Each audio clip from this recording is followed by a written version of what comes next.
Tapos eto pa, isa pang bobo. Oh.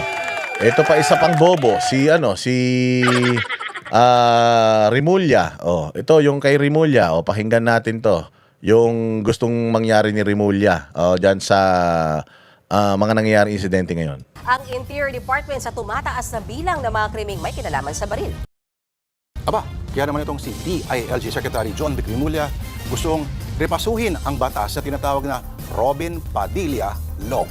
Sabi kasi ni Rimulya, 98% ng mga krimeng may kinalaman sa baril ay dahil sa loose firearms o illegal na mga armas. Noon kasi ang pagbibitbit ng loose firearms ay non-bailable offense o wala pong piyansa mga kapatid ha. Pero nang maisabatas ang Republic Act No. 8294, pwede na pong magpiyansa ang mga maharap sa illegal possession of... Ano ang masama diyan? Kapag ang baril ginawa mong non-bailable offense, ha? Parang plunder yan. Oo, parang plunder. Tingnan nyo nangyari kay Marcoleta at kay Mike Defensor. Sinampahan sila ng kasong plunder. Bakit? Kasi yung kasong plunder, non-bailable. Oh, plunder ba yung ginawa nila? Hindi. Oh, sino magsasabi na hindi plunderous yung ginawa nila? Korte. Oh, so sa korte na kayo magpaliwanag. Di ba ganyan si General Torre? Sabi nga ni Torre, yung KOJC, papasukin ko yan. Sa ayaw at sa gusto ninyo, maghabla na lang kayo. Di ba? O 16 days, si General Torre, sinira-sira niya na. Kahit na mali naman yung mga dokumento na dala niya, kahit illegal yung pagpasok niya doon, anong sabi ni Torre? Magreklamo na lang kayo. Oo, magkita-kita na lang tayo sa korte basta gagawin ko yung gusto ko. O, kasi ang pakay lang naman talaga ni Torre noon, pasukin yung compound. O, kaya kahit mademanda siya after, he will cross the bridge when he gets there, sabi nga. Oh, ito ngayon itong kay Marcoleta, ganun din. Plunder, lahat ng mga kalaban ng gobyerno ngayon, sinasampahan ng klasong plunder kahit walang ebidensya, sasampahan ng kasong plunder para makulong sila habang naglilitis. Walang bail, o di ba? O isa pa, human trafficking. Ano ang kinaso nila kay Pastor Apollo Quiboloy? Meron si Pastor Apollo Quiboloy na kaso dito sa Pilipinas, dismiss lahat 'yon at bailable 'yon. Ngayon, dinagdagan siya ng non-bailable offense, which is human trafficking. Human trafficking ang nilagay nila para hindi makalabas si pastor. Kasi capable man si pastor na magpiyansa and capable naman siyang mag-attend ng mga hearing. So nilagyan nila ng non-bailable offense, which is human trafficking, para mahawakan siya diyan sa kulungan, mapahirapan siya diyan baka sakali.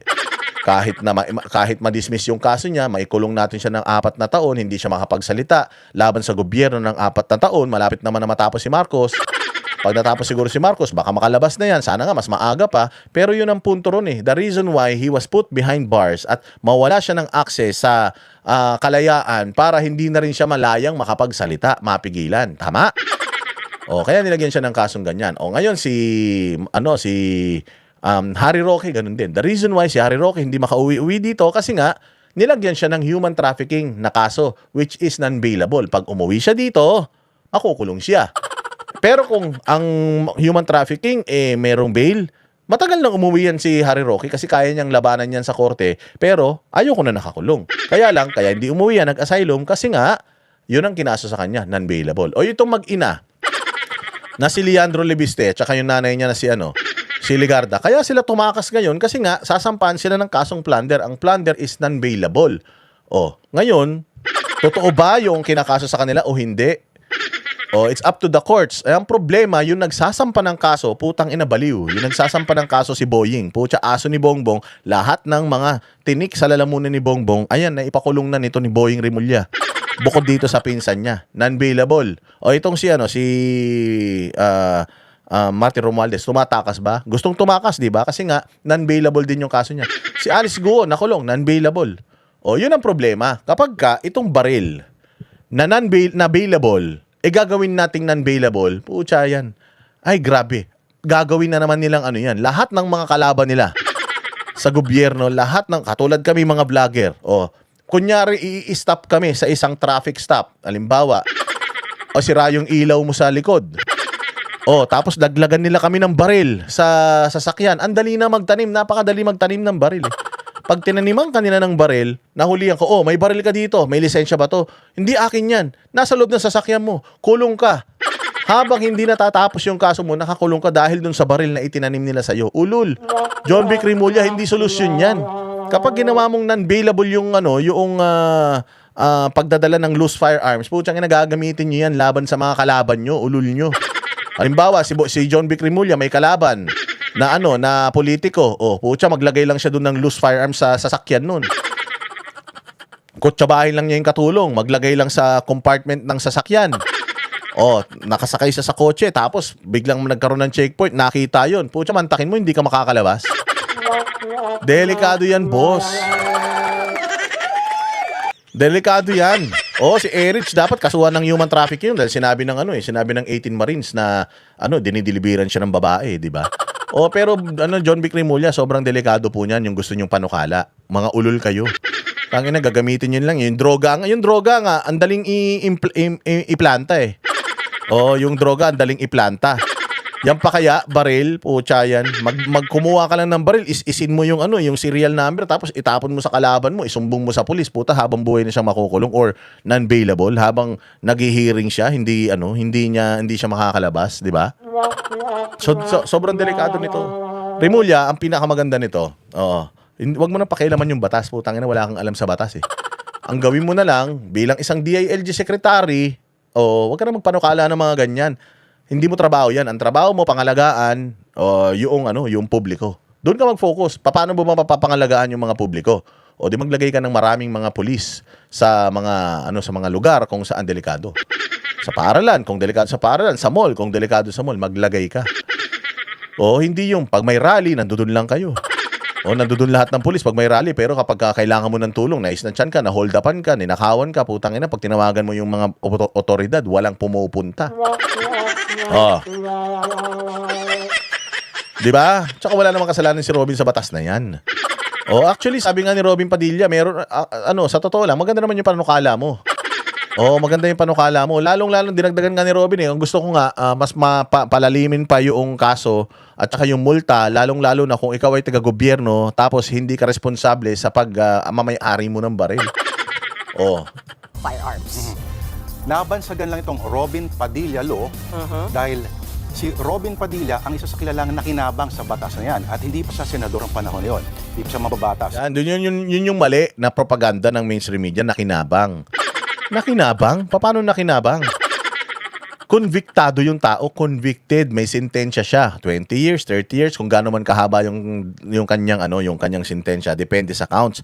Nasintensyahan niya, nakakulong na nga sa bilibid eh. Nakalabas po si Robin Padilla hindi dahil sa Robin Padilla Law. Nakalabas si Robin Padilla dahil pin-residential pardon siya. Tsaka yung Robin Padilla Law, nandiyan na siya sa loob. Resource person na siya habang ginagawa yung batas na yan. Itong mga mainstream media to, napaka-fake news ninyo. Matatandang na-convict mo si Padilla taong 1994 nang mahulihan ng baril. Convicted. Ibig sabihin, hindi siya nakinabang dyan. Isa lang siya sa mga tumulong para makakuha ng information sa paggawa ng batas na yan. Na hindi nakarehistro. At ang panawagan ni Rimulya ay ibalik bilang non-bailable offense. Kung gusto nyo ibalik as non-bailable offense yan, mag-congressman ka, John Vic, wala ka dapat sa DILG. Mag-congressman ka, tas gumawa ka ng batas tungkol dun. Alam nyo naman pala na na importante at delikado yan eh. Congressman man si kuya mo, si Crispin Rimulya, ba't hindi mo siya kinumbinsi noon? So instead of giving us solutions doon sa mga ganitong problema, gusto niya baguhin na naman yung batas. Abnormal din. Legal na pagbitbit ng baril at dapat din daw may mabigat na parusa kapag nagamit ang baril sa krimen. Ito ang sabi dyan ni Secretary Rimulya. I believe that... Ikaw lang yun. Huwag mo na kami idamay. If you believe, survive.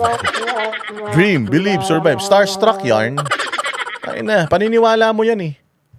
Hindi mo na dapat pinipress ko yan. Kung hindi mo naman kayang ipatupad yan, John Vic Rimulya, hindi solusyon yan. Wala kaming pakialam sa iniisip mo. Ang pakialam namin, ano ba yung gagawin mo na magagawa mo na ngayon, mai-implement na para maging safe yung kapaligiran natin sa lahat ng mga krimen. Wala kaming pake sa I believe na dapat gawing non-bailable ang ganito ganyan, illegal possession of firearms. Wala kaming pake. Kasi kung hindi mo yan kayang gawin bukas, John Vic Rimulya, sinayang mo lang yung presscon mo. Sana yung presscon mo, ganito gawin mo. Inassign ko na po si Nartates na maglagay ng mga pulis sa ganitong lugar, sa ganitong lugar, sa ganyang lugar. At sa ayaw at sa gusto ng mga estudyante, magkakaroon na rin po tayo ng mga kapulisan sa loob ng paaralan. Ganon. Tangin yan. Hindi yung I believe na dapat ang baril ay tarantado. Tangin yan, nag-grandstanding ka na naman dyan. Di ka naman importante. Gun owners should be penalized for the non-safekeeping of their guns. Ngayon, again, ulitin ko, ang liability ng owner ng gun ay para ka lang nagpahiram ng kotse at yung umiram ay nakasagasa. Reckless imprudence. Sa isang Facebook post, nagpasalamat naman Senator Robin Padilla kay Rimulya na tinawag niyang kaibigan. Kinumpirma niya kasing mayroon ngang Robin Padilla Law. May inihain na ring panukala si Padilla para maparusahan ang mga gun owner na magpapabaya sa kanilang armas. Dapat din... Buti pa si Robin may ginawa. Ikaw, John Vic, wala. Nag-ano ka lang, suggest ka, hindi naman nakatulong yun. Yung suggestion mo, makakatulong ba yun agad-agad? Hindi, kailangan mo kumilos ng agad-agad. Hindi namin kailangan nung gusto ko ganito, gusto ko ganyan. Daw pag-aralan ang mas mabigat na parusa kung empleyado o opisyal ng gobyerno ang pabayang gun owner. At nananawagan din ang ilang senador na mas higpitan pa raw ang pagpapatupad ng batas sa may kinalaman. Sa pato, guns must not be easily accessible. Kung sinabi ni John Vic Rimulya doon, sa ngayon, kinausap ko ang PNP na maghigpit sa mga pagbibigay ng mga permit to carry, ng lisensya. Oo, higpitan lahat 'yan. Higpitan lahat. Ngayon yung panahon na kailangan maging mahigpit tayo. Hindi pwedeng gagawa ka lang ng dahilan tapos meron ka ng pwede ka na magdala ng baril. Kita mo ngayon pati yung mga rapper, nakita niyo yung nakaraan, yung mga rapper may mga dalang baril. Yung mga rapper sa Pilipinas, nakita niyo yung isang rapper na taga Cebu, putsang ina niya, pinagbabaril niya yung kaaway niya, pero pinagbabaril niya yung kaaway niya. Paano magkakaroon ng mga baril tong mga, paano magkakalisensya ng mga baril tong mga ito? 'Di ba? Dapat talaga medyo may hazard sa trabaho mo, delikado yung trabaho mo. Halimbawa, media, ganyan. Yan, yung mga basta, kaya businessman ka tapos napakayaman mo. So, syempre, para hindi ka biktimahin, maproteksyonan mo yung sarili mo. Ganon. I mean, yun yung mga dapat na gusto namin marinig sa'yo, Boying Rimulya. Hindi yung mga ganito. Kailangan, gago. Ayusin nyo muna yung trabaho nyo. Higpitan nyo yung pag-i-issue ng mga lisensya. Tapos, talagang kailangan super i-background check nyo talaga yung mga nag-a-apply ng mga baril sa inyo. Ganon. May threat ba talaga sa buhay nila? Hindi yung... ayoko na lang magsalita Sa baril. Ayon kay Senador Loren Legarda, hindi dapat maging madali ang access sa mga baril, lalo na ng mga menor de edad. Para naman kay Senador Pia Cayetano, dapat higpitan ang firearm safety at tiyakin ang mga hakbang para hindi mapunta sa maling kamay ang mga baril. Para naman kay Senator Escudero, kahit na mabigat ang trabaho ngayon sa Senado, dahil sa impeachment ay hindi raw pwedeng isantabi ang mga usapin na may malaking implikasyon sa kabataan. Kayo istoryahe. Wala kayong Kami ang boses ng masa, hindi natatakot. Katotohanan lang, di kami nalulunod. Walang bahid ng sismis, lahat ay totoo. Kahit sino ka pa, pag mali ka, babanatan ka. Walang pinipiling kulay, wala kaming kinikilingan. Basta para sa bayan, kami lalaban. Pagdama palakpakan, pag mali banatan. Di matitinag, di matatakot, para sa bayan tuloy ang sigaw. Sa harap ng kamera, walang halong takot. mga baluktot, lahat kayo'y tutumba. Ang hustisya at totoo, yun lang ang mahalaga. Kahit sinong harang, di kami matitinag. Walang pinipiling kulay, wala kaming kinikilingan. Basta para sa bayan, kami lalaban. Pag tama palakpakan, pag mali banatan. Di matitinag, di matatakot, para sa bayan tuloy ang sigaw. Kung nasa tama ka, ikaw ay aming kasama. Pero pag mali ka, handa ka na bang mabasag? Banateros kami, walang inuurungan. Dahil bayan muna, bago ang sarili.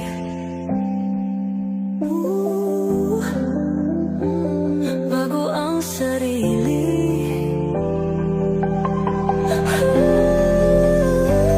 Pag tama palakpakan, pag mali banatan. Banateros ang sigaw, katotohanan ang laban.